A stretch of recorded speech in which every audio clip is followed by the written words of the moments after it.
Encounter specialist, police विभाग में 30 साल का करियर। इसमें से 12 साल तक वे पुलिस विभाग से बाहर रहे हैं। साल 2003 में ख्वाजा यूनुस नाम के शख्स की पुलिस हिरासत में हुई मौत के मामले में साल 2008 में इस्तीफा दिया। यूनुस की मौत के मामले में साल 2004 में गिरफ्तार किया गया। गिरफ्तारी के बाद वे सस्पेंड कर दिए गए थे। हालांकि उद्धव सरकार बनने के बाद तकरीबन 12 साल बाद यानी जून 2020 को उन्हें फिर बहाल कर दिया गया। नाम है सचिन वजह। वजह को मुंबई पुलिस की क्राइम इंटेलिजेंस यूनिट यानी CIU में तैनात किया गया। साल 1990 बैच के पुलिस अधिकारी वजह अपने कार्यकाल के दौरान लगभग 63 एनकाउंटर का हिस्सा रहे हैं। सचिन वजह वही शख्स हैं जिन्होंने अर्नब गोस्वामी को उनके घर से अरेस्ट किया था। नमस्कार, आप देख रहे हैं JK न्यूज नेटवर्क और कवर स्टोरी में आज बात एंटीलिया केस में क्या कुछ हुआ नया खुलासा।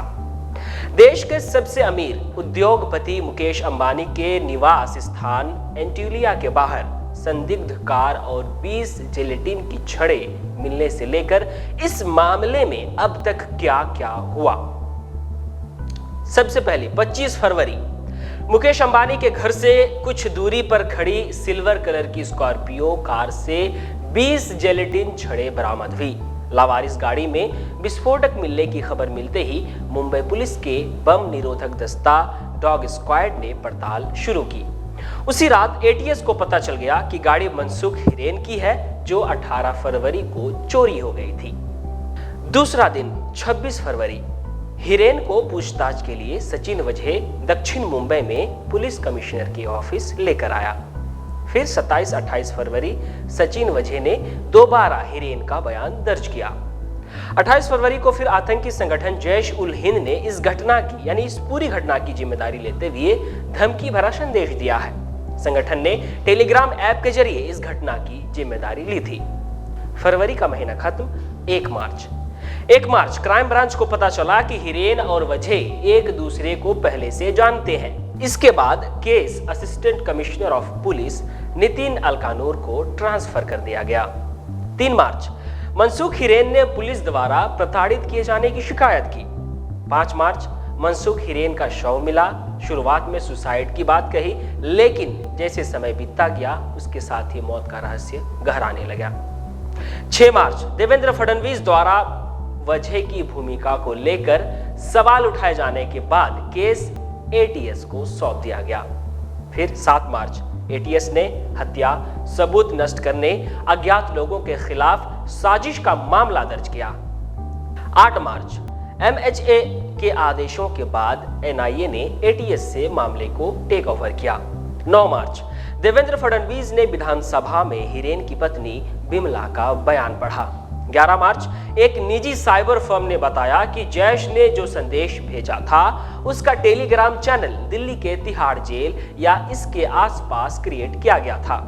जेल में इंडियन मुजाहिदीन के आतंकी के बैरक से मोबाइल बरामद किया गया। फिर 12 मार्च वजह का तबादला मुंबई पुलिस के नागरिक सुविधा केंद्र में कर दिया गया। 12 मार्च हिरेन की हत्या के मामले में प्रथम दृष्टया सबूत के आधार पर थाने की अदालत द्वारा वजह को अंतरिम जमानत से इनकार कर दिया गया। 13 मार्च वजह को रात 11:50 में NIA के कार्यालय लाया गया और पूछताछ के बाद गिरफ्तार कर लिया गया। 14 मार्च वजह को 25 मार्च तक NIA की हिरासत में उसे रिमांड पर भेज दिया गया। 15 मार्च सचिन वजह को सस्पेंड कर दिया गया। अब इस पूरे मामले में सचिन वजह की गिरफ्तारी के बाद हर दिन नए खुलासे हो रहे हैं। 25 फरवरी को सचिन वजह को इस मामले की जांच सौंपी गई थी। फिर महाराष्ट्र सरकार ने वजह का ट्रांसफर करके पूरे मामले की जांच राज्य की एंटी टेररिज्म स्क्वाड यानी ATS को सौंपी। यह जांच चल ही रही थी कि केंद्र ने NIA को जांच के लिए भेज दिया। अब सवाल यह खड़े हो रहे हैं कि आखिर क्राइम इन्वेस्टिगेशन यूनिट के लोगों ने वजह की सोसाइटी से डिजिटल वीडियो रिकॉर्डर हटाया क्यों था। इस बीच एक बड़ी जानकारी सीसीटीवी फुटेज की जांच में यह सामने आया कि मनसुख की स्कॉर्पियो कभी चोरी नहीं हुई थी, बल्कि यह स्कॉर्पियो 18 से 24 फरवरी के बीच कई बार सचिन वजह की सोसाइटी में नजर आई थी। हिरेन ने अपने बयान में कहा था कि 17 फरवरी को मुलुंड एरोली रोड से उनकी स्कॉर्पियो गायब हुई थी। फॉरेंसिक रिपोर्ट भी यह साबित करती है कि कार में कोई फोर्स एंट्री नहीं हुई थी, इसे चाबी से खोला गया था। फिलहाल पुलिस अफसर सचिन वजह को स्पेशल कोर्ट ने 14 मार्च से 25 मार्च तक एनआईए की कस्टडी में भेज दिया है। अब एनआईए की टीम ने उस इनोवा कार को भी बरामद कर लिया है जो एंटीलिया के बाहर खड़ी स्कॉर्पियो के पीछे 2 बार नजर आई थी। जांच एजेंसी के सूत्रों के हवाले से बताया गया कि यह कार क्राइम ब्रांच की है और वजह इस क्राइम ब्रांच में रहते हुए इसका इस्तेमाल करते थे। यह भी कहा जा रहा है कि एनआईए ने क्राइम ब्रांच के 2 अफसर और 2 ड्राइवर को भी तलब किया है।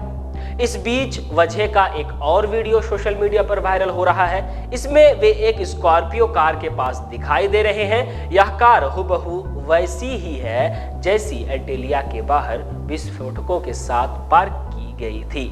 महाराष्ट्र एटीएस अब इस वायरल वीडियो की जांच कर रही है। वीडियो पिछले साल 5 नवंबर का है, जब पुलिस टीम के साथ वजह जर्नलिस्ट अर्नब गोस्वामी को गिरफ्तार कर ले जा रहे थे। इस दौरान रिपब्लिक टीवी की टीम ने उन्हें चेज किया था। तब वजह ने टीम को रोका था। उस वक्त उनके पास वही संदिग्ध कार खड़ी दिखाई दी थी।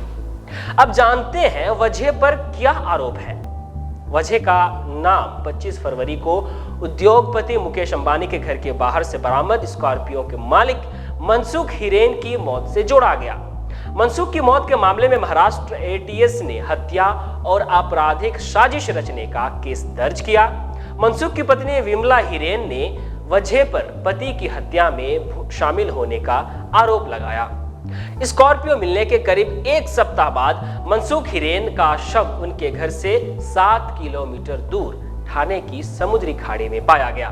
इसके बाद उनकी पत्नी ने खुलासा किया कि स्कॉर्पियो कार पिछले 4 महीने से सचिन वजह ही इस्तेमाल कर रहे थे। उन्होंने एटीएस को दर्ज कराए अपने बयान में भी सचिन वजह पर ही हत्या का शक जाहिर किया है। विस्फोटक से भरी स्कॉर्पियो की फॉरेंसिक रिपोर्ट भी सामने आ गई है। रिपोर्ट के मुताबिक कार के चेसिस और इंजन नंबर को ग्राइंडर से मिटाने की कोशिश की गई थी। कार का गेट खोलने के लिए या चोरी करने के लिए किसी छेड़छाड़, तोड़फोड़ या फोर्स एंट्री के कोई सबूत नहीं मिले हैं। यानी कि कार चोरी करने वाले व्यक्ति को बेहद आसानी से कार चोरी करने में सफलता मिली है। विवादों में घिरे सचिन वजह का एक व्हाट्सएप स्टेटस सोशल मीडिया में वायरल हुआ। इसमें लिखा था, अब दुनिया से अलविदा कहने का समय आ गया है। हालांकि अधिकारियों के समझाने पर उन्होंने इसे हटा लिया था। वायरल स्टेटस में वजह ने और क्या लिखा था? 3 मार्च 2004 को सीआईडी में मेरे सहयोगियों ने मुझे झूठे आरोप में गिरफ्तार किया था। वह मामला अभी भी क्लियर नहीं हुआ है, लेकिन अब इतिहास खुद को दोहरा रहा है। मेरे सहकर्मी अब मेरे लिए फिर से एक जाल बिछा रहे हैं। तब और अब की स्थिति में थोड़ा अंतर है। उस समय मेरे पास 17 साल का धैर्य, आशा, जीवन और सेवा थी, लेकिन अब मेरे पास ना तो 17 साल का जीवन है और ना ही सेवा। बचने की कोई उम्मीद नहीं। यह दुनिया को अलविदा कहने का समय है। मामले को लेकर अब उद्धव सरकार भी घिरती नजर आ रही है। ऐसा माना जा रहा है कि शरद पवार के कहने पर उद्धव ने मंत्रियों की एक बैठक बुलाई है।